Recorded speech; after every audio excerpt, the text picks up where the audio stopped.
strong and free. Praise be to God, praise be. Bless our great Zambia, Zambia. Green and we stand under the flag of our land, Zambia. Praise to thee, O one, strong and free. Prayer. Almighty God, who in your infinite wisdom and providential goodness has appointed the offices of leaders and parliaments for the welfare of society and the just government of the people, we beseech you to consider with your abundant favor us, your servants, whom you have been pleased to call to the performance of such important responsibilities in this land. Let your blessing descend upon us here in Parliament assembled, and grant that we may, as in your presence, treat and consider all matters that shall come under our deliberation, in so just and faithful a manner as to promote your honor and glory, and to advance the peace, prosperity, and welfare of our country, and of those whose interests you have committed to our charge. Amen.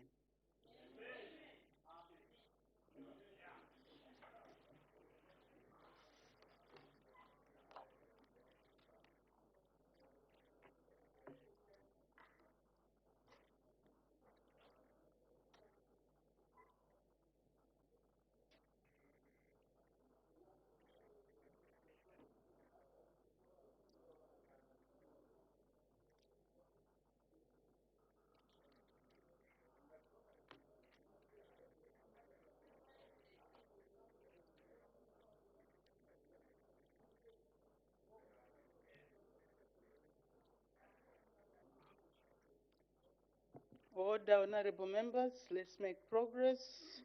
I have 3 announcements and 3 rulings. The first announcement, honorable members, I wish to recognize the presence in the public gallery of students from Evelyn Horn College of Applied Arts and Commerce Management Board under the Human Resource and Public Administration Lusaka District. On behalf of the National Assembly of Zambia, I warmly welcome our visitors in our midst. You are welcome. You may take your seats.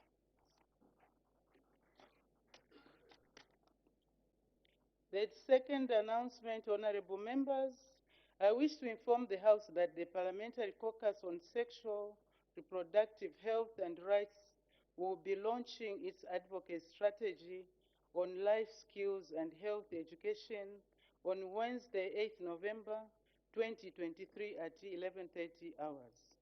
The launch will take place in the amphitheater here at Main Parliament buildings.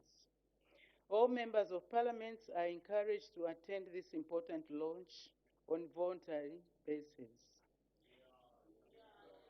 The launch will be characterized by a display of various products and services by different civil society organizations who will mount booths, stands, or tents for their displays. Honorable members of Parliament are encouraged to sample the products and services and identify opportunities for collaboration in promoting the priorities of the strategy within their constituencies. I thank you. The last announcement, honorable members, I wish to inform the House that in accordance with the provisions of Standing Order 166.5, I have made changes to the composition of 4 committees as follows. 1. Standing Orders Committee. Mr. Robert Chavinga, MP, to replace Mr. Brian Munduvile, MP. Mr. Anthony Mumba, MP, to replace Mr. Stephen Kampyongo, MP. 2. House Business Committee. Mr. Robert Chavinga, MP, to replace Mr. Brian Munduvile, MP. Mr. Anthony Mumba, MP, to replace Mr. Stephen Kampyongo, MP. Mr. Jeffrey Mulevwa, MP, to replace Mr. J.E. Banda, MP. Committee on Government Assurances. Mr. Brian Munduvile MP to replace Mr. Robert Chavinga MP. 4. Committee on Parastatal Bodies. Mr. Brian Munduvile MP to replace Mr. Robert Chavinga MP. I thank you. Let me just take a seat, then we go to the rulings to allow the other members to come in.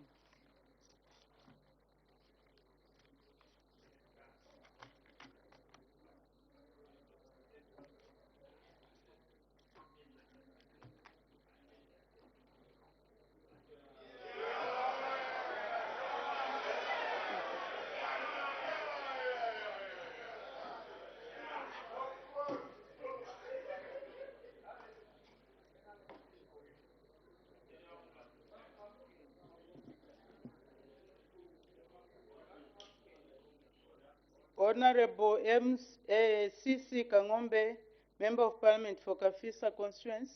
I notice he's not in the House. Since he's not in the House, I'll proceed. I also order the following Patriotic Front, PF Party, and independent members of Parliament to stand in their seats. 1. Mr. Brian Munduvile MP. 2. Ms. Brenda Nyirenda MP. 3. Mr. Mulenga F. Fuve MP. 4. Mr. Munia Zulu MP. 5. Mr. Emmanuel Tembo MP. 6. Mr. Binwo Mpundu MP. 7. Ms. Kapampa S. Mulenga MP. 8. Ms. Jean N. Chisenga MP.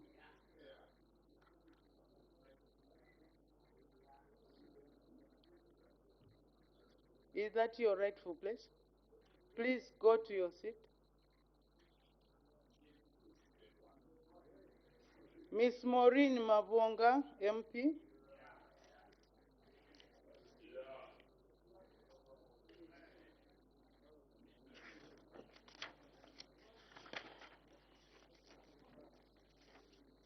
Mr. Luka Simumba MP.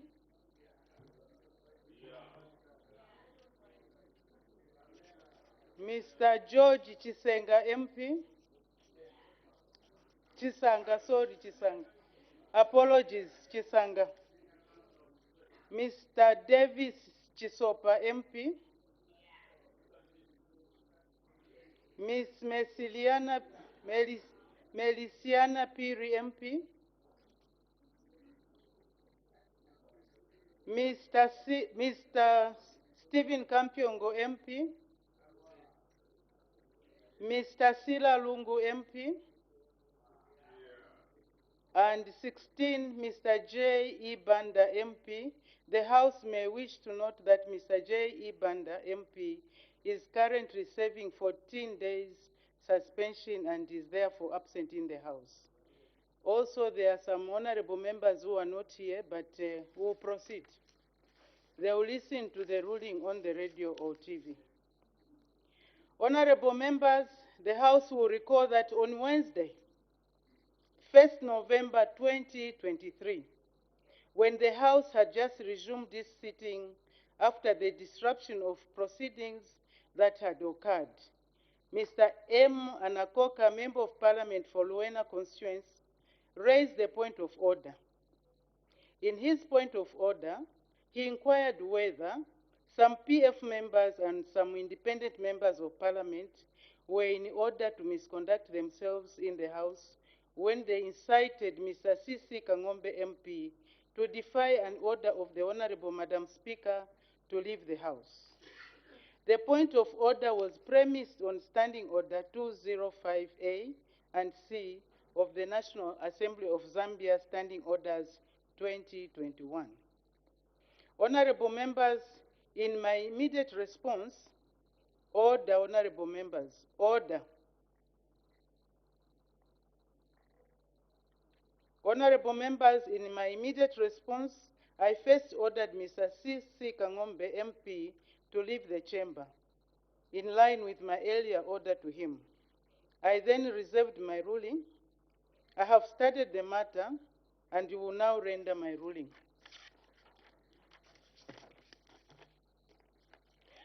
Honorable members, the background of this matter is that on Wednesday, 1st November 2023, while Mr. C.C. Kangombe MP was raising a matter of urgent public importance, he made reference to Article 62E of the Constitution, Chapter 1 of the Laws of Zambia. He also made reference to provisions of the PF Constitution.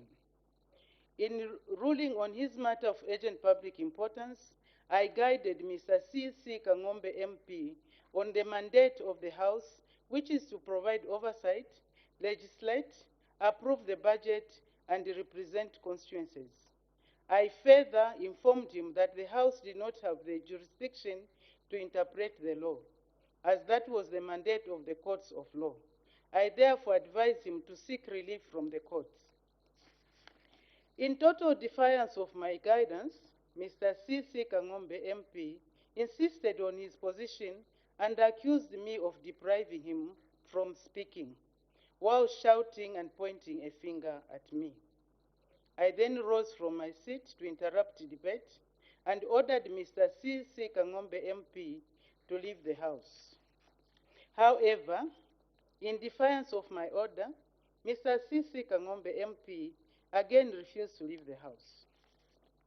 Honorable members, subsequently, several members of Parliament from the PF and some independent members of Parliament moved from their various seats, and while others standing by their seats encouraged Mr. C.C. Kangombe MP to defy my order for him to leave the House. Further, the said members of Parliament contributed to the disturbance of the proceedings of the House, which ultimately prompted me to suspend business of the House. Honorable members, the point of order raises the following issues. 1. A member defying a ruling or direction of a presiding officer. 2. A member causing obstruction or disturbance within the premises of the Assembly chamber during the sitting of the Assembly or its committee. And 3, a member creating or joining in any disturbance which interrupts or is likely to interrupt the proceedings of the Assembly or its chamber. Honorable members, the National Assembly Powers and Privileges Act, Cap 12 of the Laws of Zambia provides guidance on these issues. In that regard, Section 19C provides as follows, and I quote, 19. Any person shall be found of guilt of an offense who, C, causes an obstruction or disturbance within the premises of the Assembly chamber during a sitting of the Assembly or of a committee thereof. End of quote. In addition, Section 25C of the Act provides as follows, and I quote, 25. Any person who, F, creates or joins in any disturbance which interrupts or is likely to interrupt the proceedings of the Assembly while it is sitting,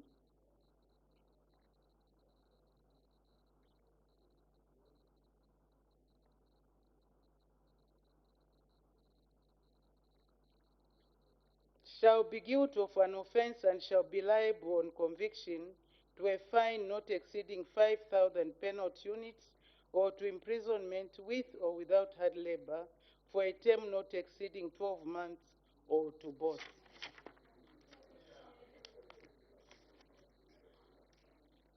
Further, Standing Order 205A of the National Assembly of Zambia, Standing Orders 2021 provides as follows, and I quote, 205, gross disorderly conduct. A member commits an act of gross disorderly conduct if the member, A, defies a ruling or direction of a presiding officer. End of quote. Further, the eminent authors on parliamentary practice and procedure, M.N. Kao and S.L. Shakda, in their book entitled Practice and Procedure of Parliament, 7th edition, New Delhi, Lok Sabha, 2016, on page 303, states as follows, and I quote, "Disobedience to the orders of the House, whether such orders are of general application or require a particular individual to do or abstain from doing a particular act, is a contempt of the House. Disobedience to the orders of a committee of the House is treated as a contempt of the House itself, provided the order disobeyed is within the scope of the committee's authority. To prevent delay, obstruct, or interfere with the execution of the orders of the House or a committee thereof is also a contempt of the House. Examples of contempt are ... neglecting or refusing to withdraw from the House when directed to do so." End of quote. From the foregoing authorities, it is evident that a member who causes or participates in a disturbance of the proceedings of the House commits an offense or a contempt of the House.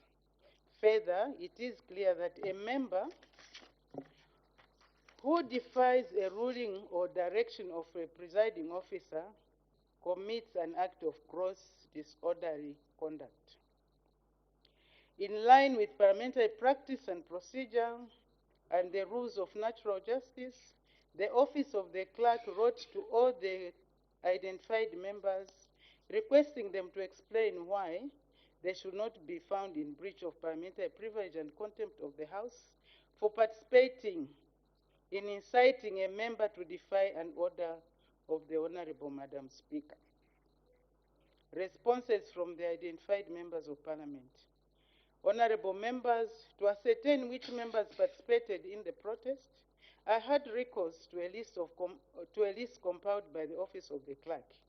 The PF members and independent members identified as having participated in the protest were 21.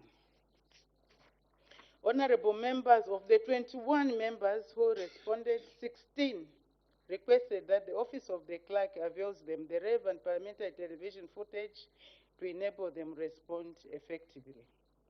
I find this to be a lame excuse, insufficient to absolve them of the complaint against them. Nonetheless, 5 members responded with an explanation as set out below. 1. Mr. Sichibwe, MP. He denied participating in the misconduct and disruption of the proceedings in the House. He explained that during the time the proceedings of the House were disrupted, he was in his designated seat in the House. 2. Mr. Chivombwe, MP. He denied participating in the misconduct and that disrupted the proceedings of the House. He stated that he sat next to the Honorable Member for Mukushi North during the time of the proceedings of the House. During the time the proceedings of the House were disrupted. He further stated that he moved from his seat to sit next to the Member of Parliament for Mukushi North before Mr. C.C. Kangombe, MP, rose to speak. 3. Mr. P. Piri, MP. He denied participating in the misconduct that disrupted the proceedings of the House. He stated that he was seated in his designated seat, but later walked out of the House. 4. Mr. A. Kasandwe, MP. He denied participating in the misconduct that disrupted the proceedings of the House. He stated that he only walked into the House when the proceedings of the House had already been suspended. Mr. Alan Banda, MP. He denied participating in the misconduct that disrupted the proceedings of the House. He stated that he was seated on his designated seat and left the House a few minutes after the disruption of proceedings in the House. Honorable members, while the list compiled by the Office of the Clerk included Mr. C. Chibuye, MP, Mr. L. Chivombwe, MP, Mr. P. Piri, MP, Mr. A. Kasandwe, MP, and Mr. Alan Banda, MP, a thorough review of the video footage revealed that indeed they did not participate in the disruption of the proceedings of the House. In that regard, I'm satisfied that Mr. Chibuye, C. Chibuye, MP, Mr. L.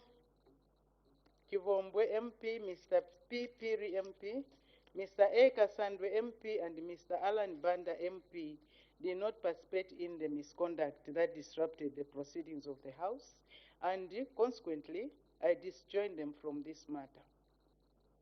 I now wish to address the issue on the alleged misconduct. 1. A member defying a ruling or direction of a presiding officer. Honorable members, a member who defies a ruling or direction of a presiding officer commits an act of gross disorderly conduct. While parliamentary practice and procedure permits members to protest, the acceptable way of doing so is through walkouts. A walkout is where members leave the chamber or a committee in protest without disrupting the business of the House. The SWAL Speaker, Right Honorable Justice Dr. Patrick Matibini, State Counsel, addressed the issue of walkouts on several occasions. In one of his rulings on the point of order raised by the then Minister of Foreign Affairs, Honorable H. Kalava, MP, against members of the UPND who walked out of the House on Friday, 27 November 2015, National Assembly Parliamentary Debates of September, 18 September to 10 December 2015, pages 3282 to 3284. He stated inter alia at pages 3283 to 3284 as follows, and I quote, "Walkouts per se do not amount to a breach of the rules of the House, or indeed parliamentary practice and procedure. In view of this, the honorable members of the UPND were not out of order to have walked out of the House." Honorable members, in the matter under consideration, Mr. C.C. Kangombe, MP, did not walk out of the chamber, but instead opted to defy my order for him to leave the House. Further, he continuously and directly engaged me on the issue of being ordered to leave. The other PF and other independent members also defied the order by encouraging him. The members encouraged him to remain in the House, while others prevented the Sergeant at Arms from escorting Mr. C.C. Kangombe, MP, from leaving the chamber. 2. A member creating or joining in an obstruction or disturbance within the premises of the Assembly chamber during the sitting of the Assembly or its committee. Honorable members, a member who causes, creates or joins in an obstruction or disturbance within the premises of the Assembly chamber during the sitting of the Assembly or its committee commits an act of gross disorderly conduct and is guilty of contempt of the House. I had occasion to rule on a similar matter in the case of Honorable G. Nkombo, MP, Minister of Local Government and Rural Development, against PF members and independent members on whether they were in order to misconduct themselves in the House. National Assembly Daily Parliamentary Debates of Tuesday, 15th March 2022. In that case, on Tuesday, 30th December 2021, when the leader of government business presented the policy statement for Head 01 State House, the then leader of opposition, Mr. B.M. Munduvile, MP, informed the House that the Yellow Book showed that the mandate of the Republican President to discharge constitutional functions was derived from the repealed and replaced constitutional provisions. He thus stated that there was need to amend the Yellow Book before the members could debate the vote. Upon being guided by the second Deputy Speaker, sitting as chairperson of the committee of the whole House, that was a typographical error which would be corrected during approval of individual heads. Mr. B.M. Nduvile, MP, rose and informed the House that he, together with other members of Parliament from the PF and some independent members of Parliament, would proceed to protest to ensure that they were not party to the illegality. 30 members of Parliament from the PF then converged in front of the Speaker's mess, thereby disrupting the proceedings of the House. When the situation escalated, the presiding officer was compelled to suspend business for 20 minutes, thereby occasioning disruption of business. The Honorable Madam First Deputy Speaker subsequently found the 30 PF and some independent members of Parliament to have breached parliamentary privilege and committing contempt of the House when they protested in the chamber. They were suspended for a period of 30 days. Honorable members, in that case, I gave guidance that while parliamentary practice and procedure permits members to protest, the acceptable way of doing this is through walkouts. A walkout is where members leave the chamber or a committee in protest without disrupting the business of the House. Honorable members, in the present case, the members did not walk out of the chamber, but instead converged around Mr. C.C. Kangombe MP. This conduct ultimately resulted in a disturbance and the disruption of the business of the House.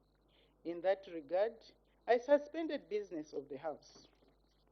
Honorable members, the conduct of debates in Parliament is regulated by ancient conventions in order to protect decorum, dignity in the House. Erskine May's ancient text is our cardinal reference point in terms of regulating internal proceedings of the House.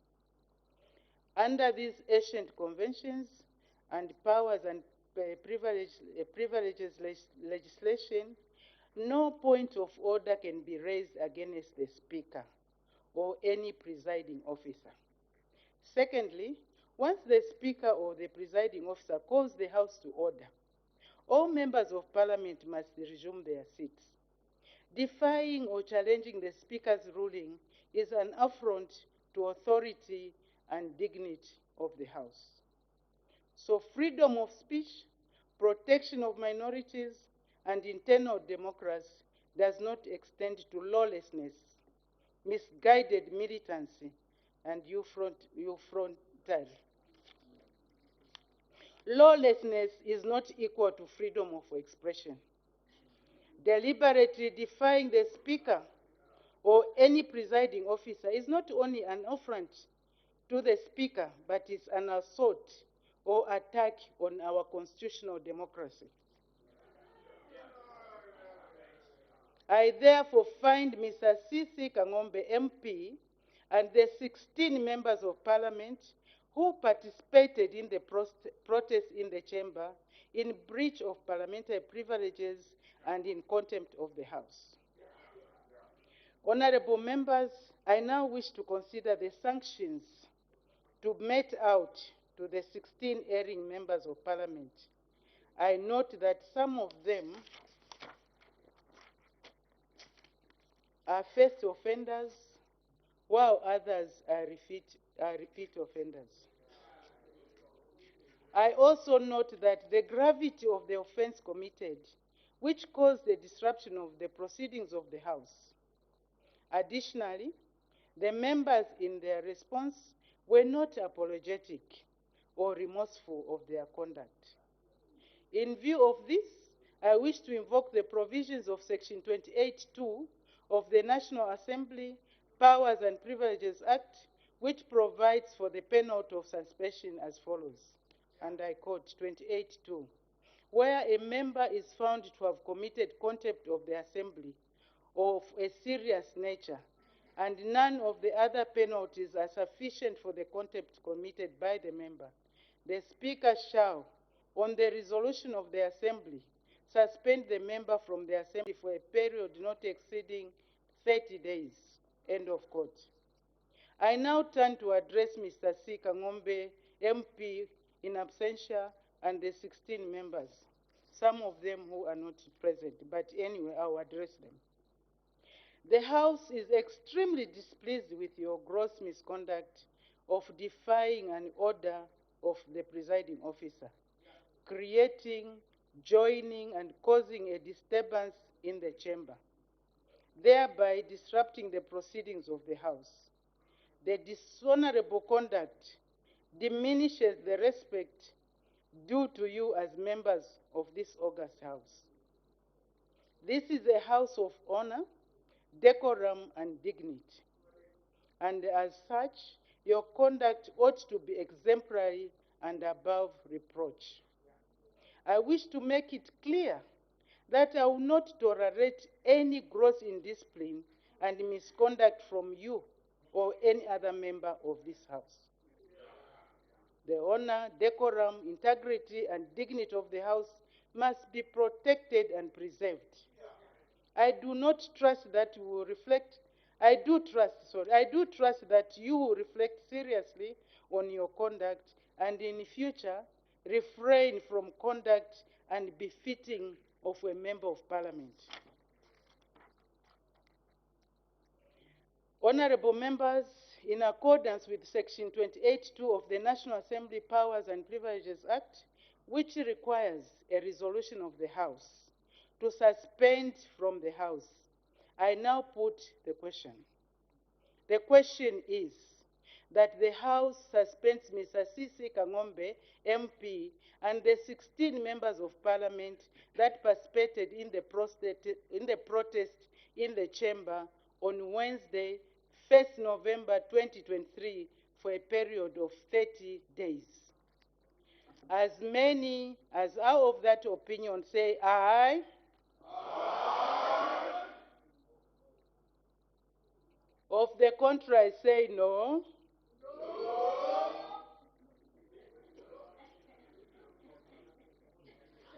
I think the ayes have it.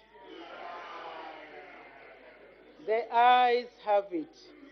The question, order, honorable members. The question is resolved in the affirmative. Honorable members, the suspension is with effect from today, Tuesday, 7th November, to Wednesday, 6th December 2023. However, with regard to Mr. E. J. Banda, MP, who is currently on 14-day suspension, the suspension is with effect from Saturday, 25th November, to Sunday, 24th December 2023.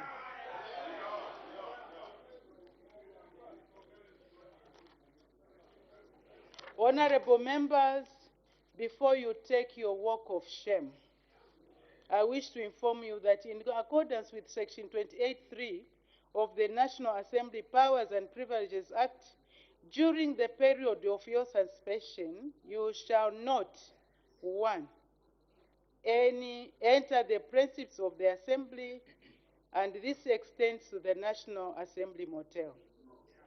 2, participate in any activity of the Assembly or any committee that you are assigned to in your capacity as Member of Parliament. And 3, be paid the salary or allowance that you are entitled to as a member.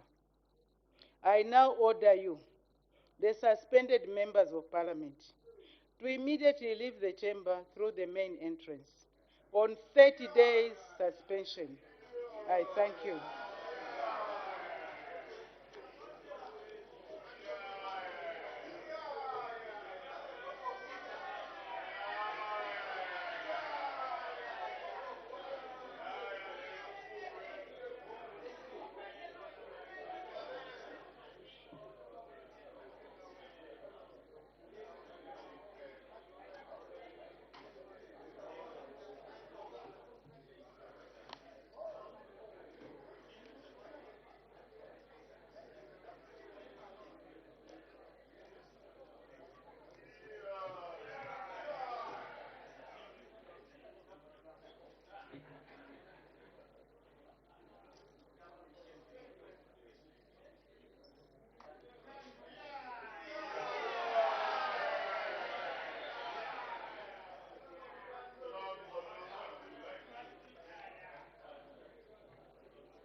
I said there are three rulings. This is the second ruling. This is the ruling on a point of order raised on Tuesday, 3rd October 2023, and on a complaint filed by Honorable Simwetwa MP, Minister of Information and Media, against Mr. B. M. Munduvile, Member of Parliament for Porokoso constituency, then Leader of the Opposition, Mr. S. Kampiongo, Member of Parliament for Shiwangandu constituency, Mr. K. Mukosa, Member of Parliament for Shinsali constituency, and Mr. M. Fube, Member of Parliament for Chirubi constituency, for their alleged gross disorderly conduct and breach of parliamentary decorum and etiquette on the floor of the House on 3rd October 2023. I notice again that the Honorable Member, Mr. K. Mukosa, Member of Parliament for Chinsali constituency, is not in the House. So we'll proceed. Honorable members, I have a ruling to render against Mr. B. M. Munduvile, Member of Parliament for Porokoso constituency. Mr. S. Kampiongo, Member of Parliament for Shiwangandu constituency, and Mr. K. Mukosa, Member of Parliament for Chinsali constituency, who were found in breach of parliamentary privileges in contempt of the House on a point of order raised on Tuesday 3rd October 2023, and on a complaint filed by Honorable Simwetwa MP, Minister of Information and Media. As per our practice and procedure, a member who is found in breach of parliamentary privilege and contempt of the House is required to be present in the House when the ruling is delivered. In that regard, Mr. B.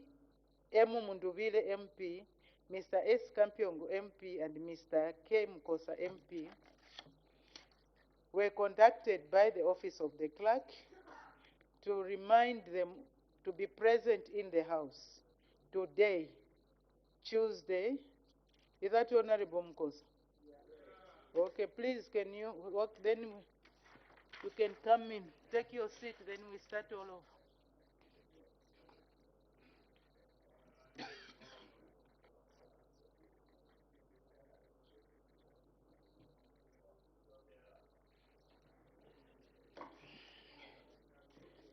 So now that Honorable Mukosa is in the House, I order you, Mr. K. Mukosa, Member of Parliament for Chinsali constituency, to go and stand behind the bar of the House.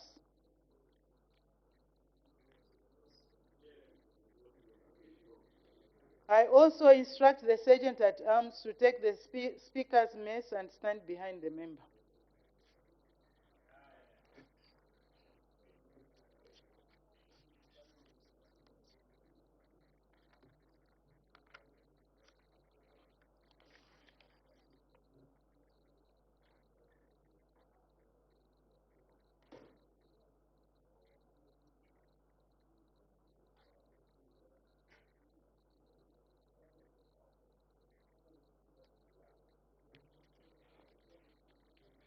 Honorable members, before I proceed, I wish to inform the House that this ruling is against Mr. K. Mukosa MP, Mr. B. M. Munduvile, Member of Parliament for Porokoso constituency, and Mr. S. Kampiongo, Member of Parliament for Shiwangandu constituency.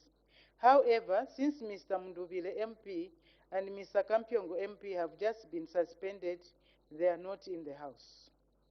Honorable members, the House will recall that on Tuesday, 3rd October 2023, when the House was considering the motion of supply on the 2024 national budget, and Mr. B. Mpundu, Member of Parliament from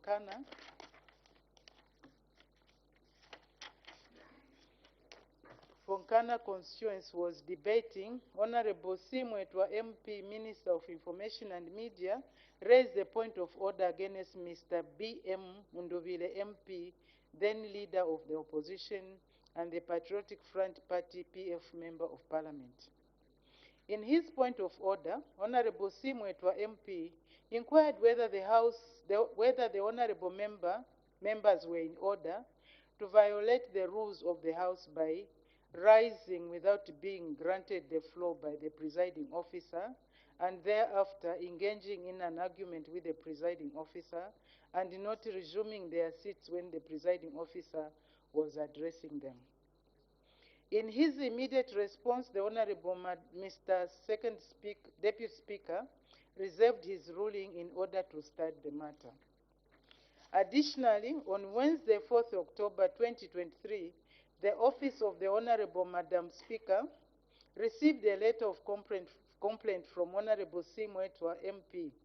In his complaint, he clarified that the PF party members of Parliament he was referring to in his point of order on Tuesday, 3rd October 2023 were Mr. B. M. Munduvile MP, Mr. S. Kampyongo MP, Mr. K. Mukosa MP, and Mr. M. F. Fuve MP. Honorable Simwetwa MP stated that their conduct was a breach of the Standing Order 2031 and 2, 2041 and 205 of the National Assembly of Zambia Standing Orders 2021. He thus requested the Honorable Madam Speaker and the House to address the alleged misconduct as it had the potential to undermine the decorum and repute of the House. Honorable members, in line with parliamentary practice and procedure, and in accordance with the rules of natural justice, the Office of the Clerk of the National Assembly wrote to Mr. B. M. Munduvile MP, Mr. S. Kampyongo MP, Mr. K. Mukosa MP, and Mr. M. F. Fuve MP, requesting them to state their side of the story. Honorable members, Mr. B. M. Munduvile MP, Mr. S. Kampyongo MP, and Mr. K. Mukosa MP, in their letters of response, denied the allegation as contained in the letter of complaint by Honorable Simwetwa MP. They instead alleged that the incidents occurred due to the presiding officer's partiality, when he admitted Honorable Simwetwa MP's point of order against his earlier guidance that he would not, when he admitted Honorable Simwetwa's MP's point of order against his earlier guidance that he would only admit any points, he would not admit any points of order. They also contended that the point of order raised by Honorable Simwetwa MP ought not to have been admitted, as he did not cite the standing order that was breached. Accordingly, they argued that the complaint was inadmissible, as it was premised on a point of order raised on Tuesday, 3rd October, whose ruling was still pending. Further, Mr. K. Mukosa MP indicated that it was not his intention to argue with the presiding officer, but that he was merely advising Honorable C. Kabuswe, MP, Minister of Mines and Minerals Development, to change his line of debate after he had belittled Mr. B. Mpondo, MP, during his debate. Mr. M. F. Fuve MP denied all the allegations leveled against him. Honorable members, have studied the matter and will now render my ruling. The point of order and complaint by Honorable Simwetwa MP raises the issue of a member exhibiting gross disorderly conduct on the floor of the House and showing disrespect to the presiding officer. Honorable members, the authorities on this matter are as follows. The National Assembly Powers and Privileges Act, Chapter 12 of the Laws of Zambia is instructive on the conduct of members in the principles of the National Assembly. In particular, 19D provides as follows, and I quote, 19. Any person who shall be guilty of an offense who, D, shows disrespect in speech or manner towards the Speaker, end of quote. Additionally, Standing Orders 2031 and 2 of the National Assembly of Zambia Standing Orders 2021 provides that, and I quote, 2031, a member shall at all times conduct himself or herself in a manner that upholds the dignity, integrity, and decorum of the House. 2. A member shall not act in a manner that brings the House or other members generally into disrepute. End of quote. Further, Standing Order 2041 and 2, G, H, U, and X, among others, sets out the rules of parliamentary decorum and etiquette as follows, and I quote. 2041. Parliamentary decorum and etiquette refers to an essential standard of behavior that a member must observe in the House in order to maintain the dignity and decency of the House. 2. A member shall observe the following rules of parliamentary etiquette. G. A member shall listen in silence to the debates in the House. H. A member shall not obstruct, interrupt proceedings, or make disruptive running commentaries when another member is speaking. U. A member shall resume his or her seat as soon as the presiding officer rises to speak or calls out order or a point of order is raised. And X. A member shall not argue with another member who is debating. The member may, however, wait for his or her turn to rebut or contribute to the debate. End of quote. Furthermore, Standing Order 205 sets out the circumstances that amount to gross disorderly conduct in the principles of the National Assembly. Standing Order 205A provides as follows, and I quote. 205. A member commits an act of gross disorderly conduct if the member A. Defies a ruling or direction of a presiding officer. I. Acts in any other way to the serious detriment of the dignity or orderly procedure of the House. End of quote. Honorable members, in order to ascertain what transpired on the material date, I had recourse to the verbatim recording and the video footage of the parliamentary proceedings on Tuesday, 3rd October 2023. The records reveal the following. 1. When the Honorable Mr. Second Deputy Speaker was guiding Mr. Bimpundu, MP, to ensure that his debate was factual so that he did not mislead the public at large, Mr. B.M. Munduvile, MP, Mr. S. Kampyongo, MP, and Mr. K. Mukosa, MP, kept interjecting him and debating while seated. 2. While Mr. Bimpundu MP was debating, Mr. B.M. Munduvile MP indicated that he wished to raise a point of order, but his point of order was not recognized by the presiding officer. However, when the presiding officer accorded the Honorable C.M. Mwetwa MP an opportunity to raise a point of order, Mr. B. M. Munduvile MP, Mr. S. Kampyongo MP, and Mr. K. Mukosa MP rose to protest. When the Honorable Mr. Second Deputy Speaker asked them to resume their seats, they defied his directive. 3. When Mr. B.M. Munduvile MP was addressed and directed to resume his seat, he blatantly refused to do so.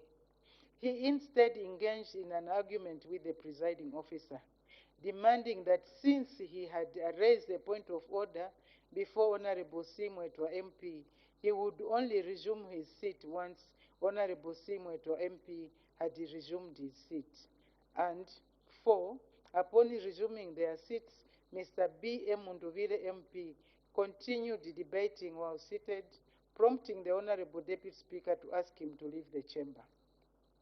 Honorable members, I also note that the verbatim record reveals that during the interruptions, Mr. K. Mukosa MP used an offensive and provocative word in vernacular.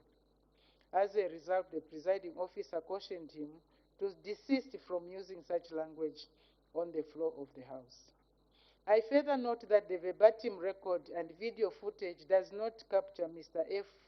M. F. Fuve MP as alleged in the complaint. Honorable members have guided in a plethora of rulings that when raising a point of order, it is a mandatory requirement under Standing Order 131, 3, for a member to cite the standing order law on privilege of member, rule of procedure or practice which has allegedly been breached. Where a member fails or does not adequately do so, the presiding officer may rule that point of order to be inadmissible. Honorable members, ordinarily, the point of order by Honorable Simwetwa MP should not have been sustained because the Honorable Minister did not cite the standing order that was breached.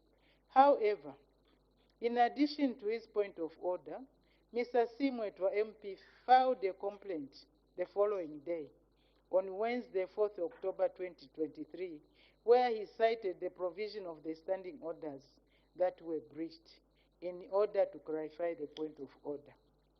Honorable members, it's noteworthy that a member may file a complaint in addition to a point of order previously raised to clarify matters as Honorable Simwetwa MP did, and not to raise a new matter. For this reason, I will still proceed to render my finding on this matter. Honorable members, in the instant case, Mr. B. M. Munduvile MP, Mr. S. Kampyongo MP, and Mr. K. Mukosa MP rose in protest when the presiding officer accorded Honorable Simwetwa MP an opportunity to raise a point of order. They further defied the directive by the Honorable Mr. Second Deputy Speaker to resume their seats. Instead, they engaged in an argument with the presiding officer. Despite resuming their seats, Mr. B. M. Munduvile MP continued debating while seated. The honorable members have explained their protests. The honorable members have explained that their protests were prompted by the alleged bias exhibited by the presiding officer in refusing to admit their points of order ahead of Honorable Simwetwa MP's point of order. That being the case, honorable members, the aggrieved members had the option of evoking the procedure outlined in Standing Order 226 on challenging a decision of a presiding officer. Honorable members, the conduct by Mr. B. Munduvile, MP, Mr. S. Kampyongo, MP, and Mr. K. Mukosa, MP, was disorderly and disrespectful to the presiding officer and amounted to a breach of Section 19D of the National Assembly Powers and Privileges Act and the Standing Orders 2031 and 2, 2041 and 2, GH and U, and 205A.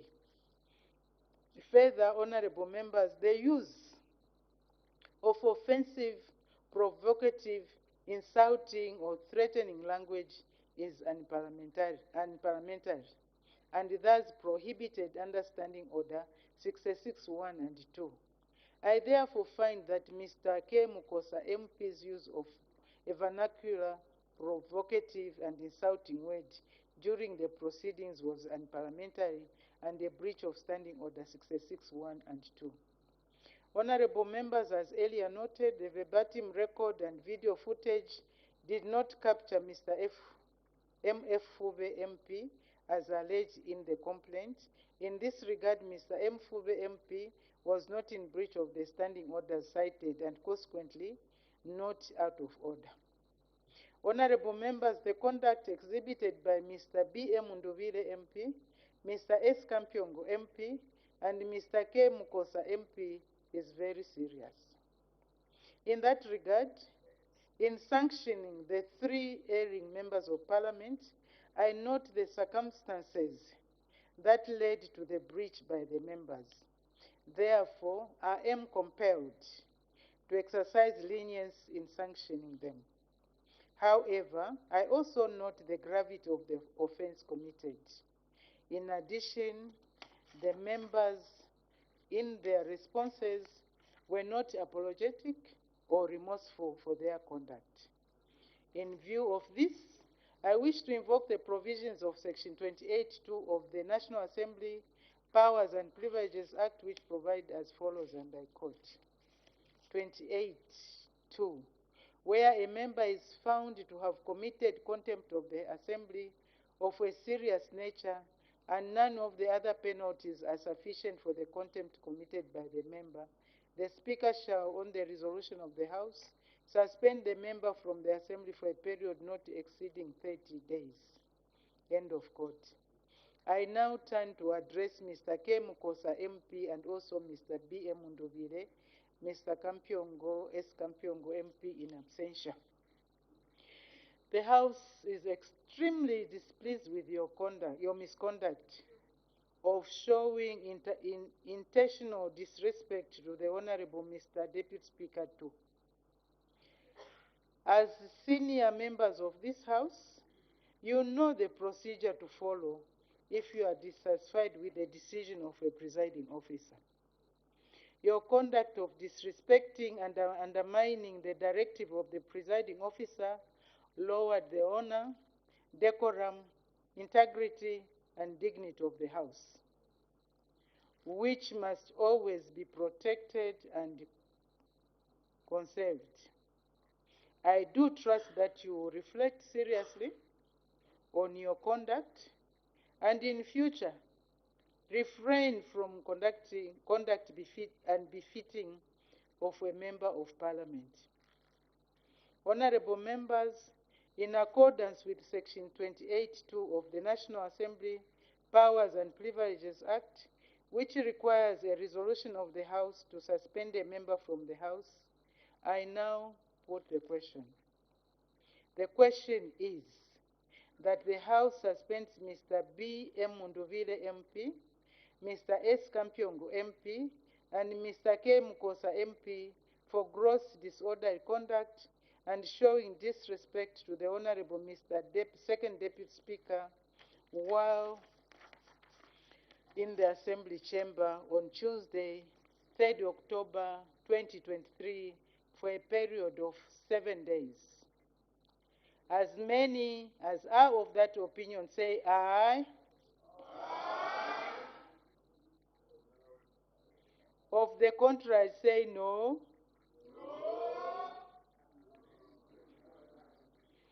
I think the ayes have it.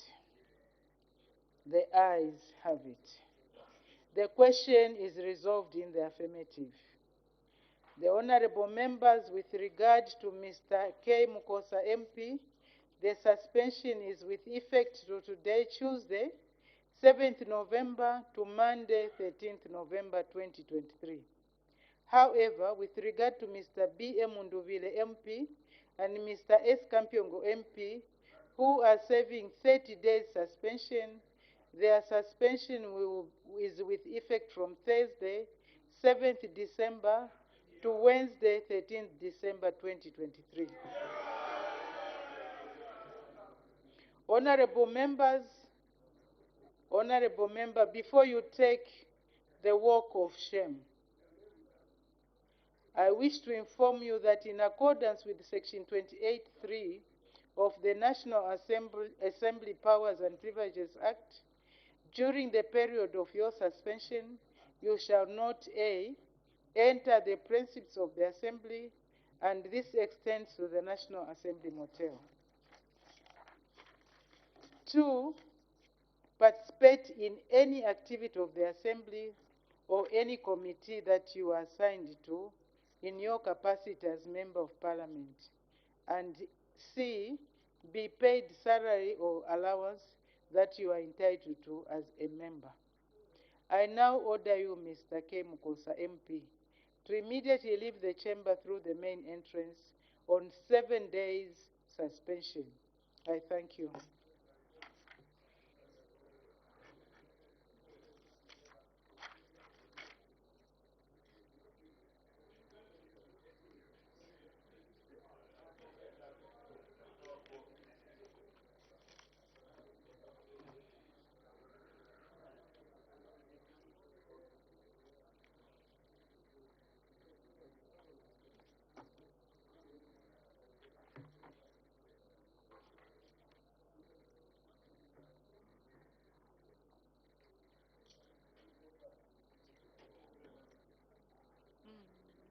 Okay, just a bit of water.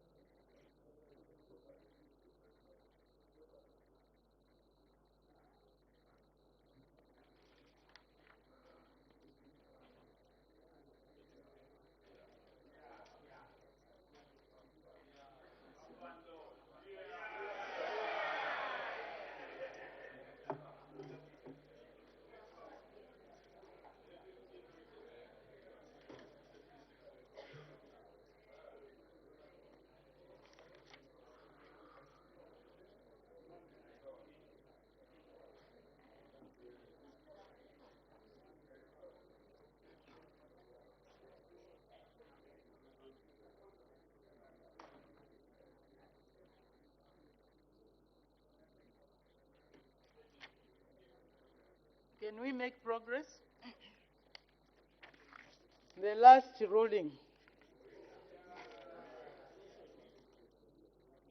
This is the ruling on the complaint by Mr. C. Andeleki, Member of Parliament for Katombora constituency, against Mr. M. Kafwaya, Member of Parliament for Lunte constituency, for his alleged misconduct on the floor of the House on Thursday, 5th October 2023. Honorable members, I have a ruling to render against Mr. M. Kafwaya, Member of Parliament for Lunte constituency, who was found in breach of parliamentary privilege and in contempt of the House, on a complaint by Mr. C. Andeleki, Member of Parliament for Katombora constituency. As per our procedure and practice,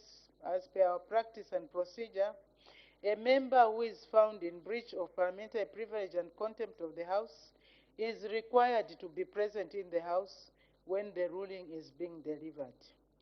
In that regard, Mr. M. Kafwaya MP was conducted by the Office of the Clerk to remind him to be present in the House. Today, Tuesday, 7th November 2023. However, Mr. M. Kafwaya MP elected to absent himself from the House. I will nonetheless proceed to render my ruling. Honorable members, on Thursday, 5th October 2023, my office received a letter of complaint from Mr. C. Andeleki MP against Mr. M. Kafwaya, Member of Parliament for Lunte constituency. In his letter, Mr. C. Andeleki MP alleged that Mr. M. Kafwaya MP conducted himself in a disorderly manner on the floor of the House and was disrespectful to the Honorable Madam First Deputy Speaker. He stated that Mr. M. Kafwaya MP rose without being authorized by the presiding officer and threatened her while pointing a finger at her. Further, he alleged that after being ordered to leave the chamber, Mr. M. Kafwaya MP did not exit through the nearest door, but instead he passed in front of the Speaker's mess while pointing a finger and making threats to the Honorable Eskakubo MP, Minister of Foreign Affairs and International Cooperation. He concluded his letter by stating that Mr. M. Kafwaya MP's conduct did not only breach practice but also contravened the privileges of members contained in the National Assembly of Zambia Standing Orders 2021. In line with parliamentary practice and procedure, and in accordance with the rules of natural justice, the Office of the Clerk wrote to Mr. M. Kafwaya MP requesting to state his side of the story on the complaint. In response, Mr. Kafwaya MP denied the allegations against him and contended that Mr. C. Andeleki MP had deliberately miscomprehended what transpired on the material day. His response can be summarized as follows. A, that at no time did he point a finger at the presiding officer. Instead, he was pointing in the direction of Honorable Eskakubo MP while complaining to the presiding officer about the minister. B, he did not refuse to leave the chamber but did so without any form of resistance. C, he did not see the Speaker's mess as he left the House. D, he did not threaten the minister as he walked past the row in which he was seated. Instead, he pointed at the minister and told him that he had earned him an ejection from the House. And E, he wanted to reach the elevator as quickly as possible, and as such he used the exit that was nearest to the elevator. Honorable members, the complaint by Mr. C. Andeleki MP raises the following issues. 1. A member exhibiting disorderly conduct on the floor of the House. And 2. A member showing disrespect to the presiding officer. Honorable members, I will discuss the issues raised seriatim. 1. A member exhibiting disorderly conduct on the floor of the House. The National Assembly Powers and Privileges Act, Cap 12 of the Laws of Zambia is instructive on this issue. It provides in section 19D and E as follows, and I quote, 19. Any person shall be guilty of an offense who D. shows disrespect in speech or manner towards the speaker, or E. commits any other act of intentional disrespect to or with reference to the proceedings of the assembly or of a committee of the assembly or to any person presiding at such proceedings. End of quote. Further, Standing Order 2031 and 2, 2042H, and 205A and I of the National Assembly of Zambia Standing Orders 2021 provides as follows. I quote, 2031. A member shall at all times conduct himself or herself in a manner that upholds the dignity, integrity, and decorum of the House. 2. A member shall not act in a manner that brings the House or other members generally into disrepute. 2042. A member shall observe the following rules of parliamentary etiquette. H. A member shall not obstruct, interrupt proceedings, or make disruptive running commentaries when another member is speaking.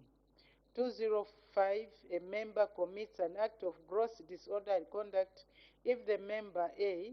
defies a ruling or discretion of the presiding officer, I. acts in any other way to the serious detriment of the House, of the dignity or orderly procedure of the House. End of quote. 2. A member showing disrespect to a presiding officer. Honorable members, my predecessors had occasion to rule on a similar matter on a complaint by Honorable B. Munduvile MP, the then government chief whip, against Honorable Gigi Nkombo MP on the latter's disrespectful conduct towards the Honorable Madam First Deputy Speaker Catherine Namugala MP on Thursday, 19th September 2019. National Assembly Daily Parliamentary Debates of Tuesday, 12th November 2019. In that case, Honorable Gigi Nkombo MP openly disregarded the Honorable Madam First Deputy Speaker's guidance on his request to be reinstated on the list of members to debate.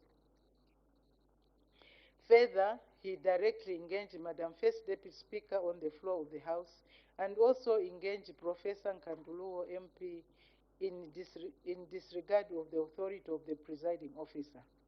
Additionally, he showed disrespect to the Honorable Madam First Deputy Speaker by his failure to withdraw from the chamber through the nearest door when he was ordered to leave the chamber. Instead, he elected to walk around the chamber whilst making utterances and pointing fingers. Following a hearing conducted by the Committee on Privileges, Absences and Support Services, Honorable Gigi Nkombo MP was suspended from the House for 10 days for exhibiting disorderly conduct in the House and showing disrespect to the presiding officer. Honorable members have since reviewed the verbatim record and the relevant video footage of the proceedings for that day, as well as the letter of complaint, and established the following. 1. Mr. M. Kafwaya MP made disruptive running commentaries when Honorable S. Kakubo MP was on the floor. He repeatedly referred to the minister's response to a question as nonsense in quotes. 2. Although Mr. Kafwaya MP alleged that when he was ordered to leave the House, he was so shocked that he lost energy in his legs and consequently went down on the bench. The video footage shows that he stood up after he was asked to leave the chamber and he repeatedly engaged the speaker before resuming his seat. 3. After resuming his seat, Mr. M. Kafwaya MP continued to engage the Honorable Madam First Deputy Speaker. Mr. M. Kafwaya MP only decided to leave the chamber when the Honorable Madam First Deputy Speaker requested the Sergeant at Arms to assist him. And 4. Mr. M. Kafwaya MP admitted that he did not leave the chamber through the nearest exit door, but justified his action by stating that he did so because he was lost he had lost energy due to what he considered as double injustice. The video footage revealed that when Mr. Kafwaya MP was ordered to leave the chamber, he did not do so through the nearest door. Instead, he opted to pass in front of the Speaker's mess while pointing a finger at Honorable Eskakubo MP. Honorable members, it's clear that Mr. Kafwaya MP misconducted himself in the House and indeed showed disrespect to the presiding officer. He continuously engaged the presiding officer despite being guided on the use of the word nonsense in court, thus showing disrespect to her. Further, when he was requested to leave the chamber, instead of doing so quickly, he continued to engage the Honorable Madam First Deputy Speaker until she ordered the Sergeant at Arms to escort him from the House. Lastly, instead of using the nearest exit to leave the chamber, Mr. Kafwaya MP opted to pass in front of the Speaker's mess and use the exit that was furthest from where he sat. Honorable members, the rules of the House on etiquette and decorum include the standing orders cited above, were formulated to maintain discipline, decorum, and dignity of the House. Therefore, honorable members are called upon to, at all times, conduct themselves in a manner that upholds the dignity and decorum of the House. Honorable members, taking into account the gravity of the offense committed by Mr. Kafwaya MP, I have, in exercise of my powers under Section 28(2) of the National Assembly Powers and Privileges Act, decided to suspend Mr. Kafwaya MP from the service of the National Assembly for a period of 7 days. Thus, in accordance with Section 28(2) of the National Assembly Powers and Privileges Act, which requires a resolution of the House to suspend a member from the House, I now put a question. The question is that the House suspends Mr. Kafwaya MP for a period of 7 days with effect from today, 7th November 2023. As many as are of that opinion say aye. Aye. Of the contrary say no.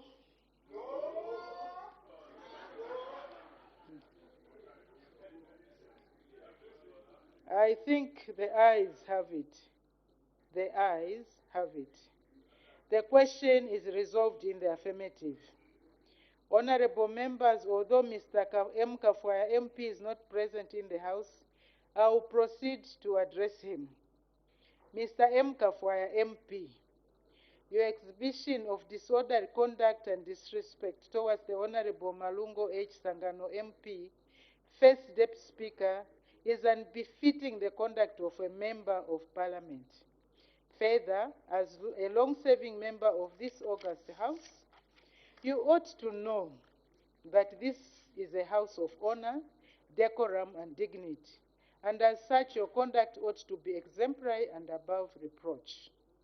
Ordinarily, your conduct would have attracted a more severe punishment, but since you are a first offender, I have elected to exercise lenience on you. I wish to reiterate that I will not tolerate gross indiscipline and misconduct from you or indeed any member of this House. The honor, decorum, and dignity of the House must be protected and preserved at all times. I do trust that you will reflect seriously on your conduct and in future desist from conduct and befitting a senior and long-serving member of the House. Finally, I wish to inform you that in accordance with Section 28(3) of the National Assembly Powers and Privileges Act, during the period of your suspension, you shall not, 1, enter the premises of the Assembly, and this extends to the National Assembly Motel. 2, participate in any activity of the Assembly or any committee that you are assigned to in your capacity as Member of Parliament. 3, be paid a salary or allowance that you are entitled to as a member. I now order Mr. M. Kafwaya MP to proceed on 7 days suspension with effect from today, Tuesday, 7th November 2023 to Monday, 13th November 2023, as resolved by the House. I thank you.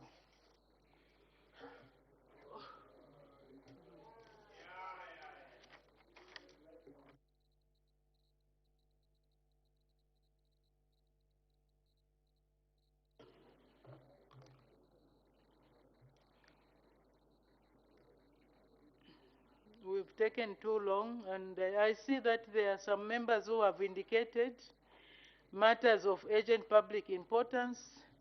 In accordance with our accepted practice, we will only allow 3 members in the manner in which they have indicated. There is Honorable Member for Mbabala, followed by the Honorable Member for Katombola, then last the Honorable Member for Seshek. The Honorable Member for Mbabala, what's your matter of urgent public importance?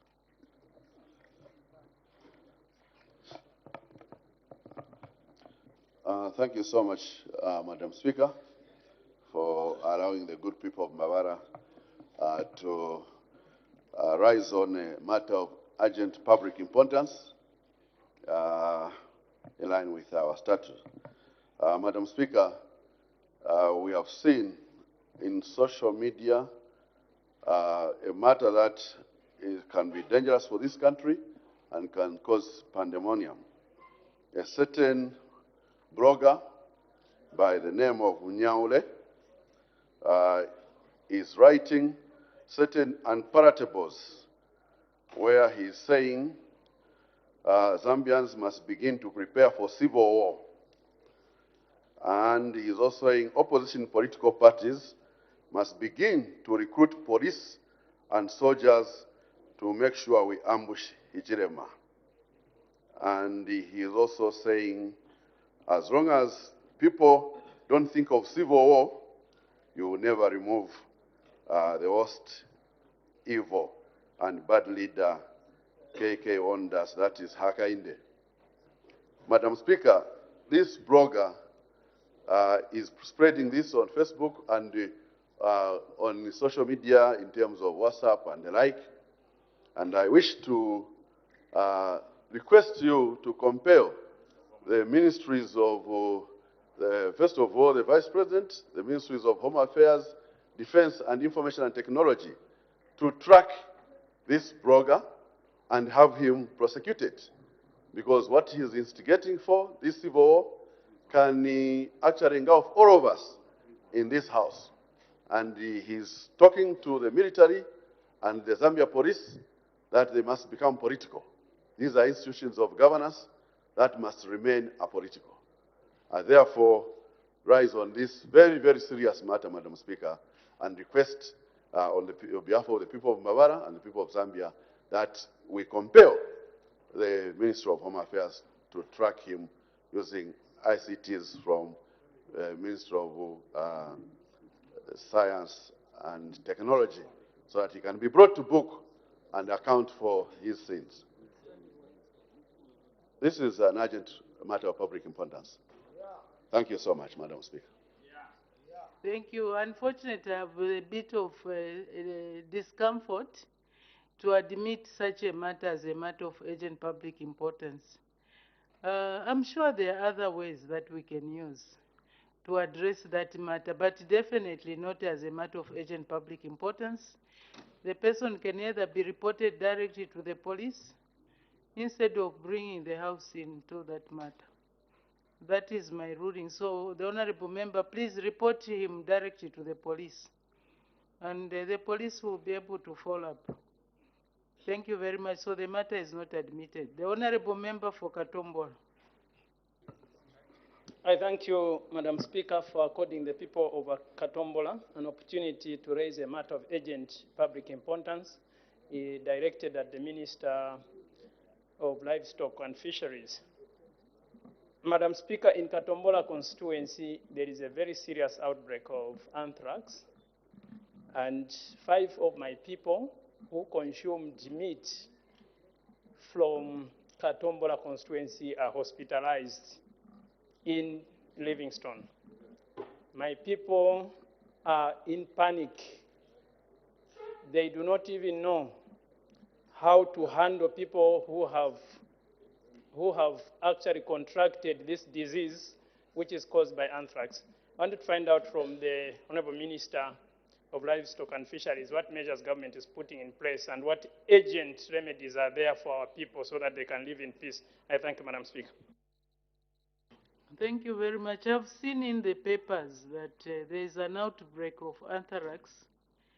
I don't know if the Honorable Minister has made a statement, but definitely not in this House. And I've heard that people are crying out that they need to be sensitized on the issues of anthrax. So I think it's a matter that is bordering on life and death. The Honorable Minister can come to the House on Tuesday,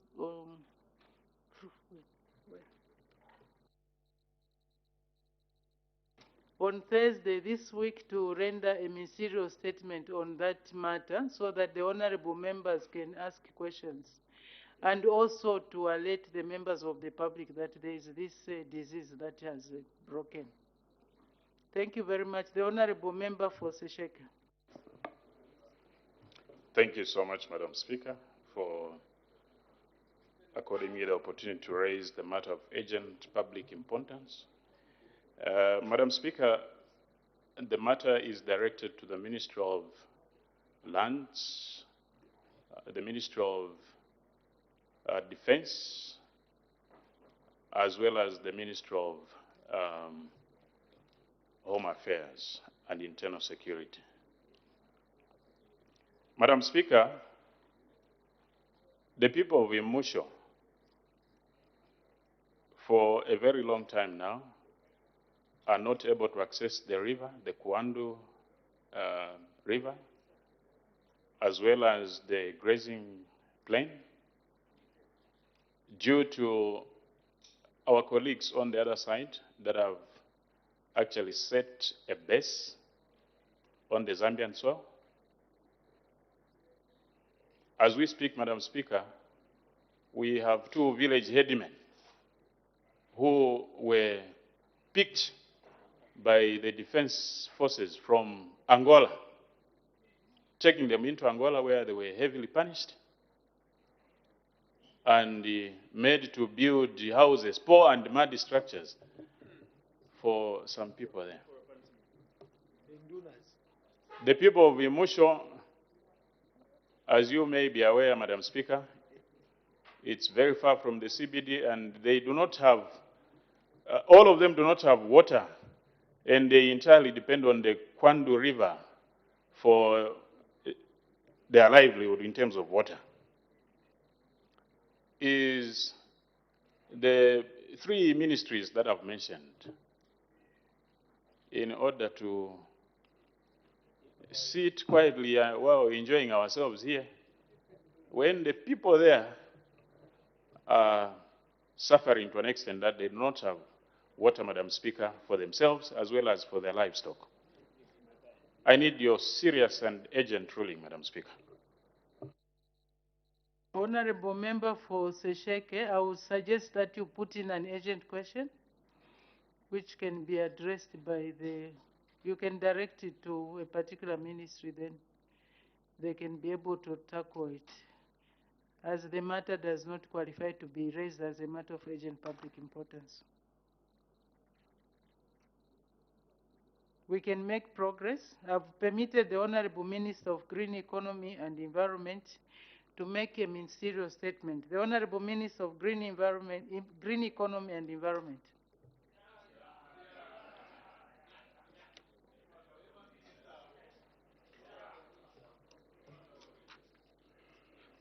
Madam Speaker, thank you for allowing me this opportunity to address the House on the status of the proposed large-scale mining activities in the Lower Zambezi National Park by Mwembeshi Resources Limited, as this matter has attracted a lot of interest from different stakeholders within the country the SADC region, the African continent, and the global community at large. Therefore, my office is cognizant of the need to strike a proper balance between the varying interests without negating the need for sustainable utilization of our natural resources. Madam Speaker, my office received an appeal from Mwembeshi Resources Limited against the cancellation of the decision letter number ZIMA EIA 726 with respect to the mining project by the Zambia Environmental Management Agency. Madam Speaker, a brief background of the matter is that in March 2012, Mwembeshi Resources Limited submitted an environmental impact assessment to undertake large-scale mining activities under license number 15547 HQ LML in the Lower Zambezi National Park for consideration to ZIMA as per requirements of the IMA Act of 2023 as read with the IMA Act of 2011. The proposed project was considered and rejected by ZIMA on 31st August 2012 through a decision letter number ZIMA INS 1010401 for the following reasons: locations of the tailing storage facility in relation to the Mana Pools, a World Heritage Site in Zimbabwe, absence of adequate mitigation measures to avert the risks associated with the acid rock drainage, and inconsistencies in the environmental impact assessment report on the estimated life of the mine. Madam Speaker, Mwembeshi Resources Limited, being dissatisfied with the decision of ZIMA, appealed against the said decision letter to the then Minister of Lands, Natural Resources and Environmental Protection as the ministry responsible for the environment at the time. On the 9th of October 2013, the then minister referred the matter back to ZIMA for reconsideration in accordance with Section 1151C of the IMA Act of 2011. ZIMA upheld its earlier decision to reject the project and accordingly communicated to the then Minister of Lands, Natural Resources and Environmental Protection in a letter dated 29th November 2013.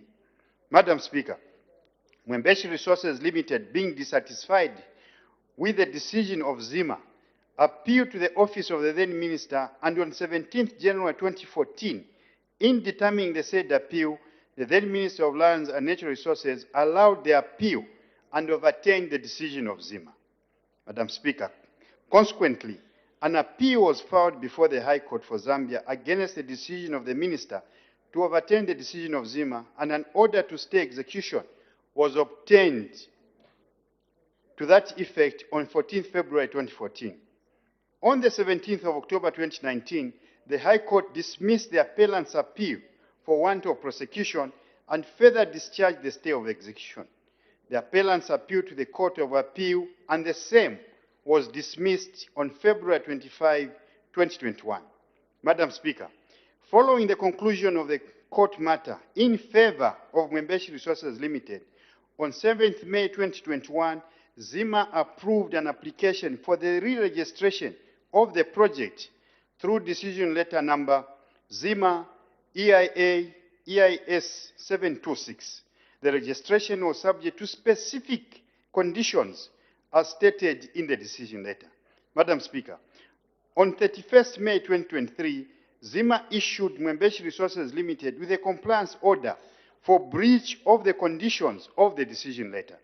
The said compliance order suspended the decision letter and further required the developer to comply in full with the conditions of the decision letter.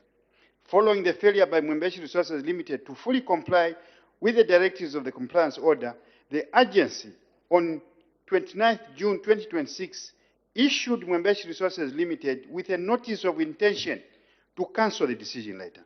Further, Mwembeshi Resources Limited was given 30 days to show cause as to why the said decision letter should not be cancelled. Mwembeshi Resources Limited submitted its response on 26th July 2023.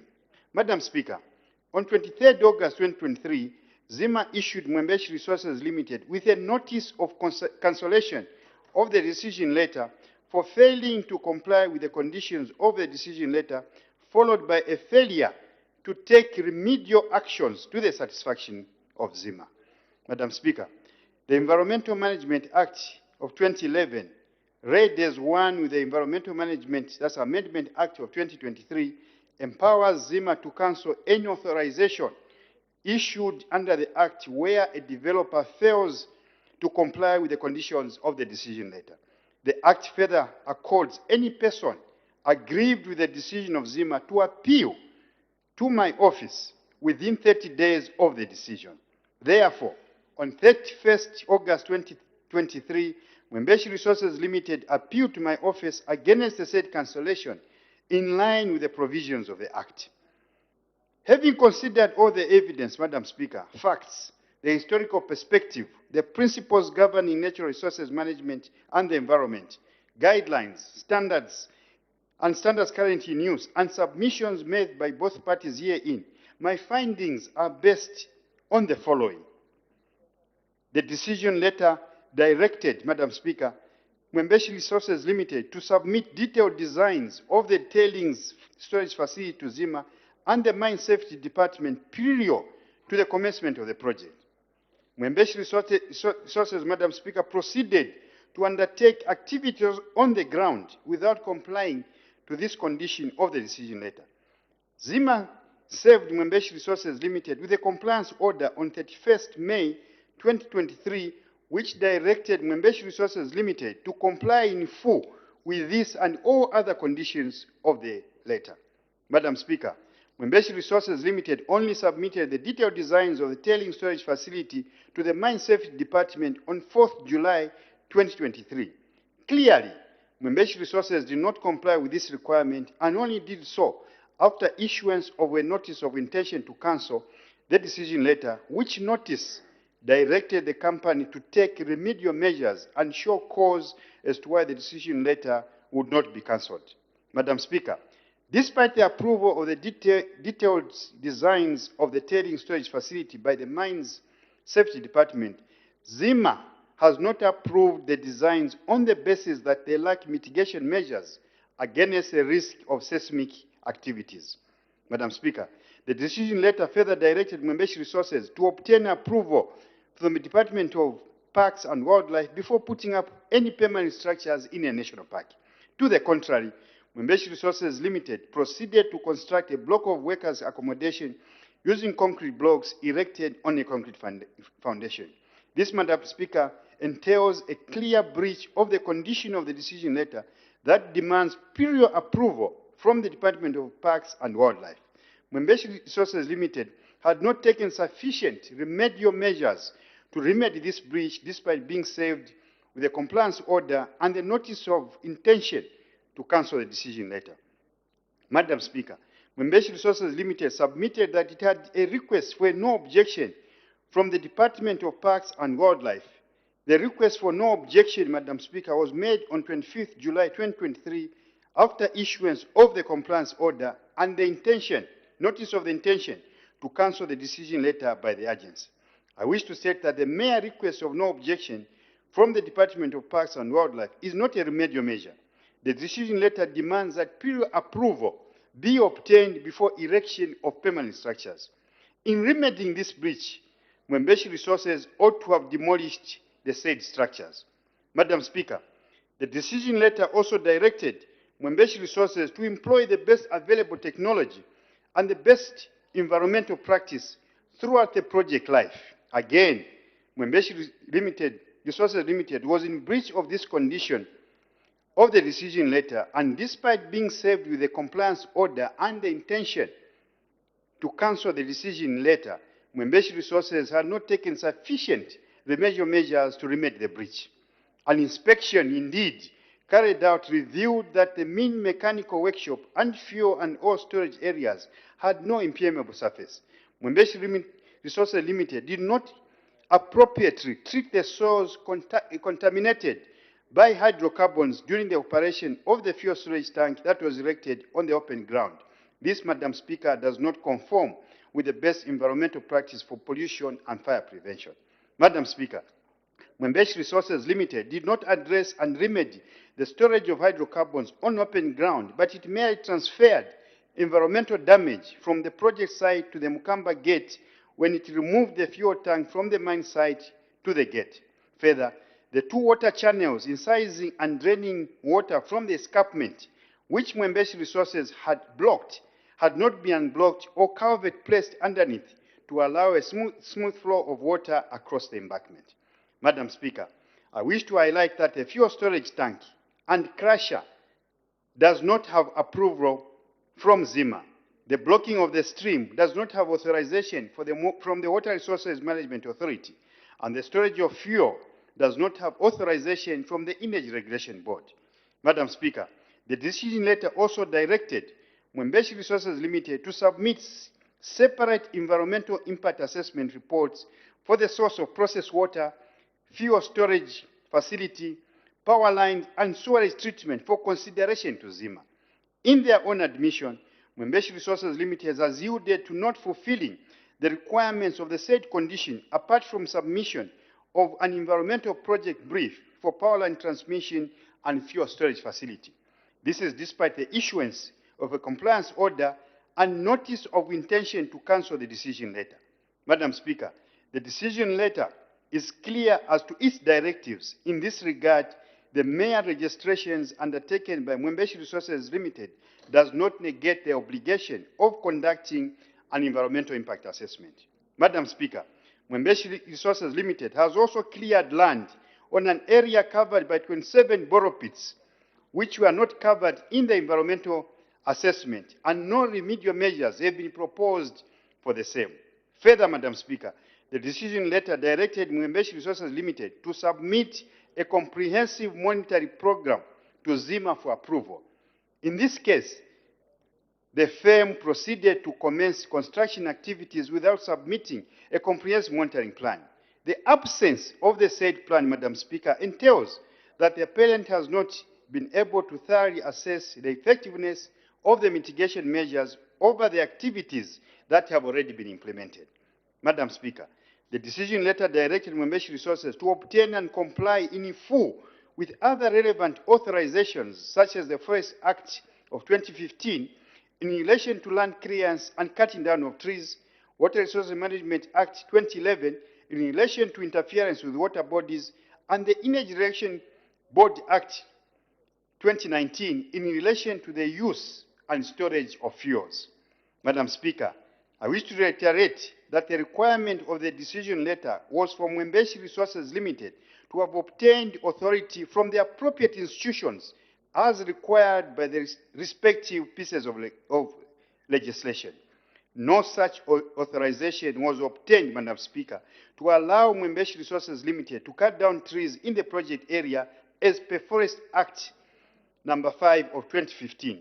No authorization was obtained from the Water Resources Management Authority or permits issued for the boreholes on site. And lastly, no authorization was obtained from the Energy Regulation Board for the fuel storage facilities on site. The engagements made by Mwembeshi Resources does not negate the obligations placed on the company by the decision letter and the mandatory adherence thereof.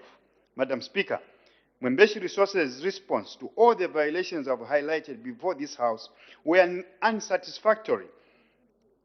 And I take the view that Mwembeshi Resources should not have commenced activities in such a sensitive environment without obtaining all the necessary authorizations and complied with conditions of the decision letter.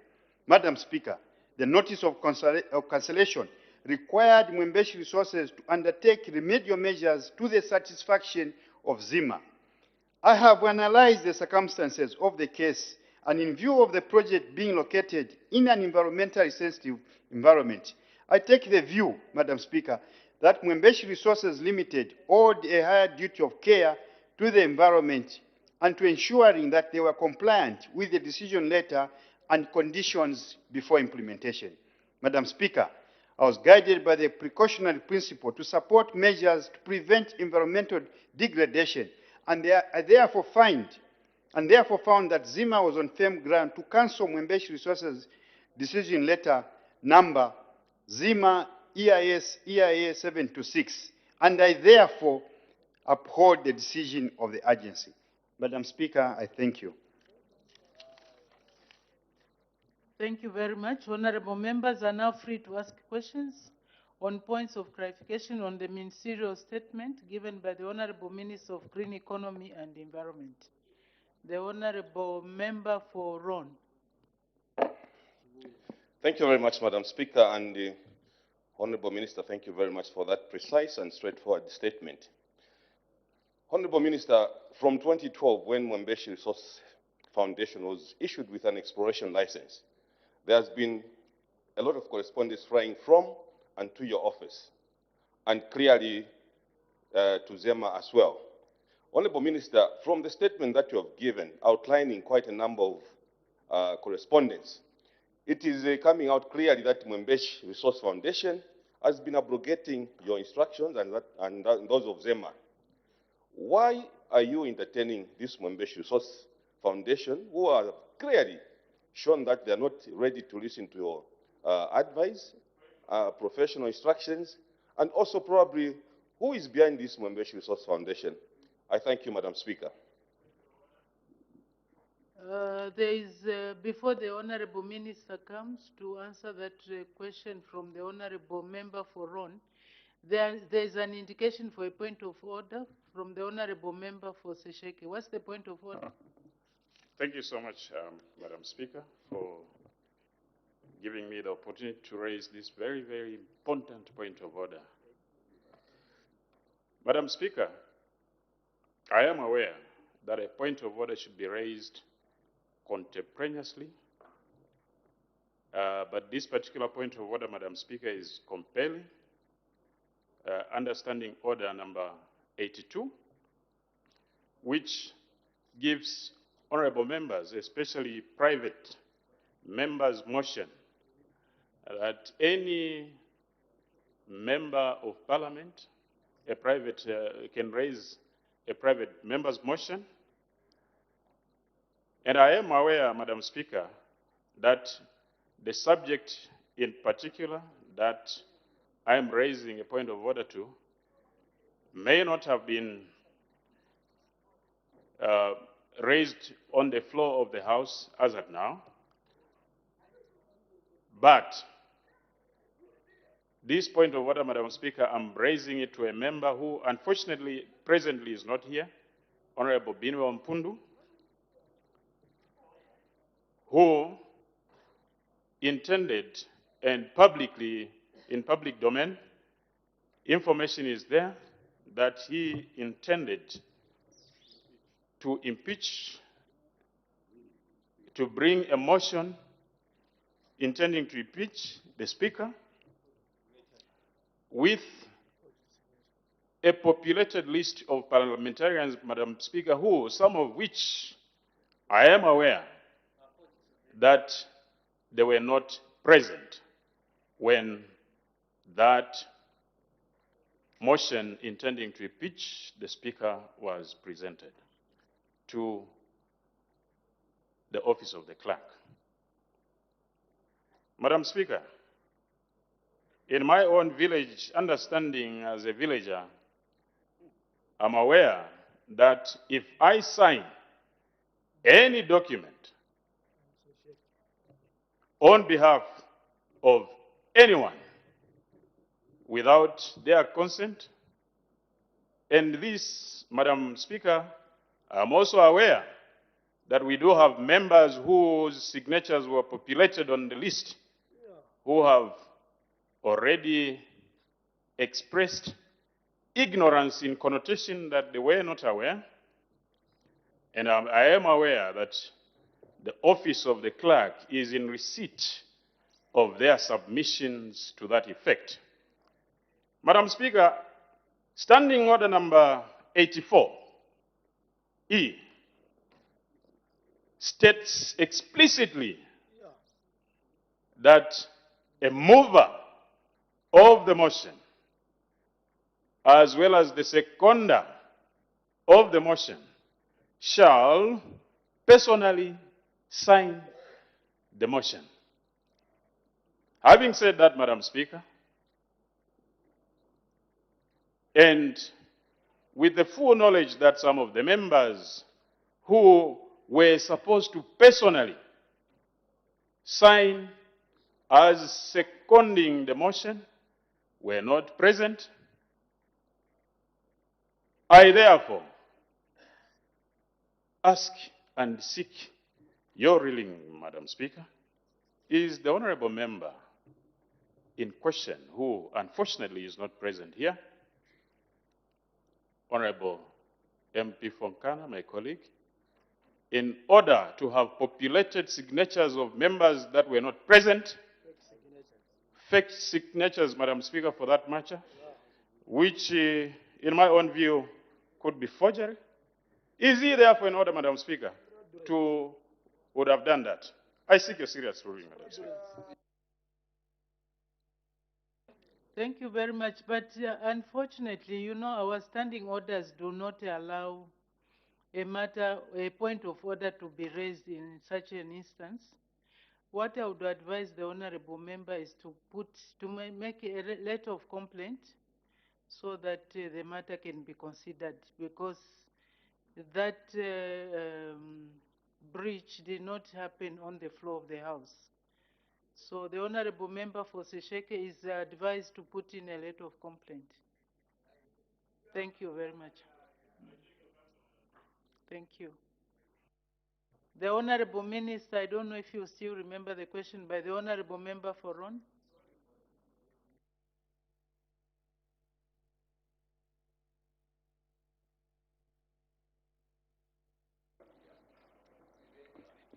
Yes, Madam Speaker.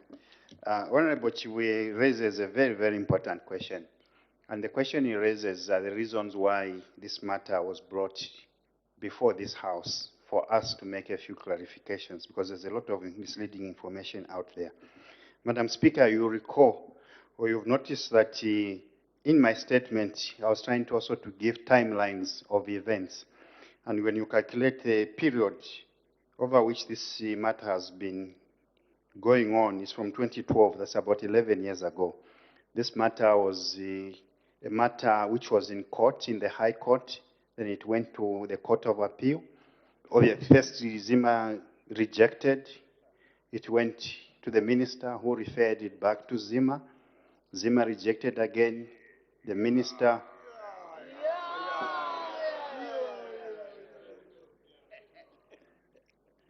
Madam Speaker, it's an opportunity to recognize senior members of the opposition coming in the House. And I can see them smiling and coming in the House in a very orderly manner. Madam Speaker, as I was saying, Honorable Chibuye, we have not been entertaining the developer or anything of that kind. The fact of the matter is that this matter has been going on for a very, very long time. It's a matter which has taken 2 years to be where it is. It was a matter which was allowed, obviously, in the previous government. Zima was compelled by the court action to issue a decision letter. And what my office has basically done on this matter is to uphold the decision of Zima to suspend, or is it to cancel the decision letter. Madam Speaker, I thank you. Thank you. The honorable member for Chama South.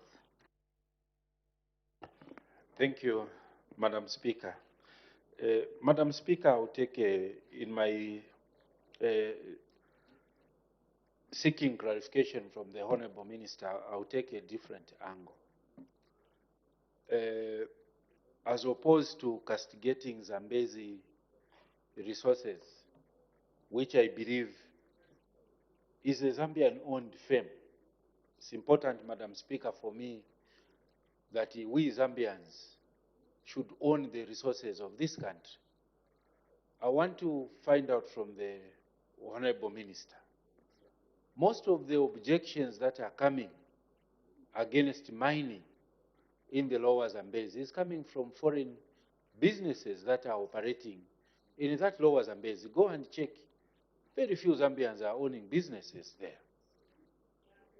As the government, Have you taken cost-benefit analysis? If mining there can get us out of poverty, we go for mining. We have the largest, Madam Speaker, protected areas in sub-Saharan Africa. Kafiwe National Park, North Ruangwa National Park, South Ruangwa National Park, almost 20-something protected areas. Honorable Minister, have you done the cost-benefit analysis so that as a nation we should decide whether to embrace these Zambezi resources, which for me I would favor if it would benefit more than what we are currently getting out of Lower Zambezi? Have you done the economic analysis to ensure that if mining will give us more money, we allow it to go ahead, compared to what we are getting out of that area today? I submit, Madam Speaker. Thank you. The Honorable Minister of Green Economy and Environment. Thank you, Madam Speaker, and I want to thank Honorable Mungando for that very, very important question. And obviously, I would like to invite the Honorable Member of Parliament, I think, for a more detailed discussion over this matter. Madam Speaker, the UPND government's policy does not say no mining activity will be done in any national park or in any forest, number one. Number two, the decision before us is basically not to prevent any mining activities in the Lower Zambezi. The matter before us, actually, maybe the background is that mining was allowed by the order of the Court of Appeal, which upheld the minister's decision. So we are dealing with the matter, first of all, which was allowed. The matter before my office is a violation of the conditions of the decision letter. So meaning, Mwembeshi Resources Limited was actually allowed to mine in the Lower Zambezi. But because they breached the conditions in the decision letter, Zima cancelled that decision letter. The law allows the developer to now appeal to the Office of the Minister of Green Economy and Environment, who also found that Zima was on firm ground to cancel the decision letter. So the big message is that the ministry or the government, the UPND government, has upheld the decision of Zima to cancel the conditions, to cancel the decision letter, because the violations have, the conditions have been violated. As to whether mining is allowed in the national park or not, that's not the subject right now. In any case, we went, as a government of laws, we went with a decision of the Court of Appeal to ensure that Mwembeshi Resources Limited is allowed to mine. Madam Speaker, I thank you. But maybe quickly, the other part of the question as who the owners of the firm are, I may not be in that privileged position to know. Madam Speaker, I thank you. Thank you. The Honorable Member for Kanchivia. Madam Speaker, thank you for the opportunity to ask this question. Honorable Minister, allow me to commend you for taking a very decisive stance on this matter. From where I stand, Mr. Speaker, Madam Speaker, this issue sounds like a scam. So my question to you, Honorable Minister, and I'll ask within the context of what sustainable development is, and with the permission of the Honorable Madam Speaker, allow me to quote what sustainable development is, and I quote, "Sustainable development is a development that meets the needs of the present without compromising the ability of future generations to meet their own needs," end of quote. Mr. Speaker, Madam Speaker, large-scale mining in the Lower Zambezi has injured and potentially threatens the very reason why your credible ministry was established, Honorable Minister. We have a duty to protect Lower Zambezi from an environmental point of view. My question would be, Is government ready to bring to book those who could have broken or those who could have committed certain offenses with regard to the mining in Lower Zambezi? In short, is government ready to set up a tribunal to investigate? Because this matter has seen a lot of flip-flopping, back and forth. And it's a generational question. It's a question that we've dealt with for probably over the last 10 years. So is government ready or willing to investigate the operations in the Lower Zambezi? Madam Speaker, thank you. Thank you. Before the Honorable Minister comes on, there is an indication for a point of order. Is it from the Honorable Member for Mwembeshi, the acting government whip? Thank you, Madam Speaker. Madam Speaker, I was supposed to be seated here, nicely enjoying the debates and whatever is happening here. Madam Speaker, one of the duties of the leaders of opposition and the whip for the opposition is to whip their members into the House. Madam Speaker, I'm at a loss here. I'm just standing up and down, trying to whip my members, while them that are seated there and we, instead of organizing their members. Madam Speaker, the point of order is the leader of opposition and the whip for opposition in order to be seated silently there when their members are not in the House. I seek a serious ruling, Madam Speaker. Thank you.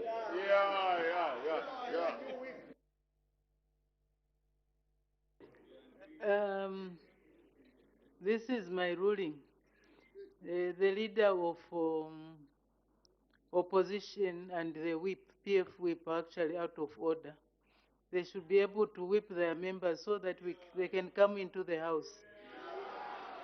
However, they've suffered a suspension. Some of their members are suspended. So we'll give them a benefit of doubt for today. Thank you. May the Honorable Minister answer the question. Thank you very much, Madam Speaker. Madam Speaker, the question the Honorable Member of Kanchibia raises is a very, very important question. And this is a question, Madam Speaker, I was discussing in great detail with the leader of the opposition, Honorable Mao Sampa, this morning. Madam Speaker, the president of the Patriotic Front and the member of parliament for Matero, this is a question which we discussed very comprehensively, and we were joined by the leader of opposition in parliament, who eloquently committed to ensuring that the environmental sustainability in this country. We thank you, our leaders, very much. Madam Speaker, in coming up with the reasons for cancellation, indeed, Zima carried out a comprehensive inspection to see if Mwembeshi resources, obviously, were adhering to the various conditions in the decision letter. So you can say, Honorable Member, that that was obviously some kind of investigation to ensure that there was compliance to the decision given to Mwembeshi resources. Madam Speaker, I agree completely with the Honorable Member of Parliament in ensuring that there's sustainable development. Madam Speaker, there's always a fight between economic development and environmental protection in any circumstance. So this government will do everything possible to ensure that whilst we go forward with developing our economy, this should not be at the expense of environmental degradation. Madam Speaker, I thank you. Thank you very much. Just for clarity, Honorable Minister, is it Zima or Zema? It's Zema, Madam Speaker. It was slang. Okay. Thank you very much. The next question will be from the Honorable Member for Iteji-Teji. Thank you so much, Madam Speaker, for allowing me to ask a follow-up question to the Minister.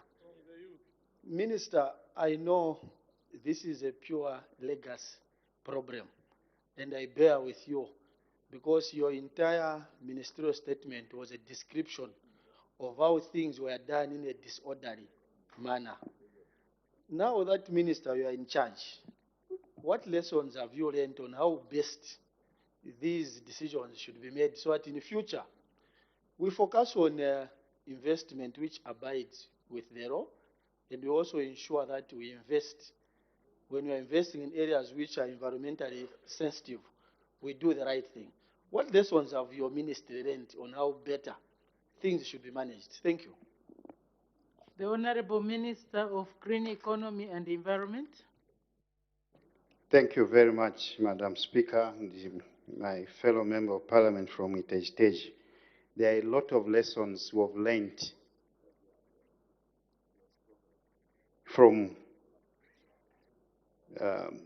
managing a lot of these projects after we came into it of this